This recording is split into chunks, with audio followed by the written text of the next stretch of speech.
Before Terra the Concavinator was taken to the Colorado Dinosaur Preserve, we captured a little bit of footage of her hunting, and her prey was the subject of today's video.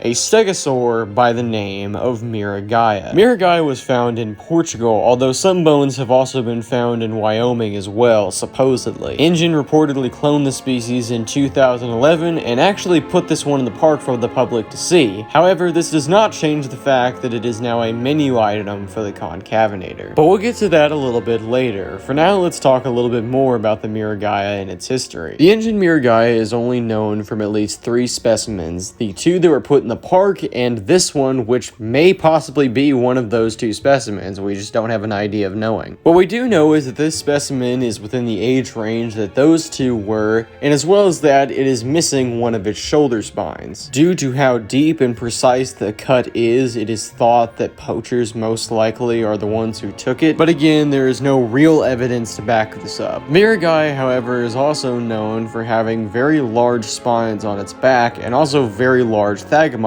which are the spines on the tail. These will come more into play later. The last thing the Miragaia is really known for is how long its neck is. It has 17 vertebrae, making this the longest neck of any stegosaur. When it comes to the Ingen Miragaia, though, it is primarily known for its very, very strange mouth, as well as its very nice coloring, being a very turquoise black and green. The habitat where it lived was a dark green color itself, so the Miragaia would fit in that environment. Like we said earlier, though, poachers do sometimes go after stegosaurs like this. A relative of the Miragaia, the Gigaspinosaurus, is another creature that constantly is hunted down by poachers. So again, while not solid evidence, this is more backing to the poacher theory when it comes to the missing spine. Oddly though, most of these stegosaurs are usually killed, and as well as that, they usually have the other spines taken. So if this Miragaia is a survivor of poaching, it most likely fought off its attackers. Evidence has also shown that this is most likely a sub-adult of what the Miragaia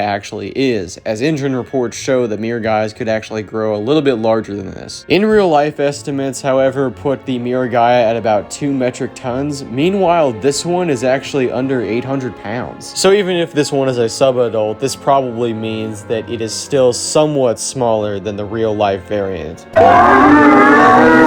Then there is the matter of the strange jaw. It seems that Miragaia, or at least the Ingen one, was cloned using some forms of turtle DNA, which is why its jaw can open so strangely like that. It does give off quite the strange appearance though, doesn't it? In the notes for the Miragaia though, Ingen notes that it is a quite docile animal and that it doesn't really go out of its way to attack anything that isn't necessary, and it doesn't really ever harm anything either, even when stuff is bothering it. Even though its tolerance is high, that doesn't mean it isn't there, and there does come a limit where it needs to attack.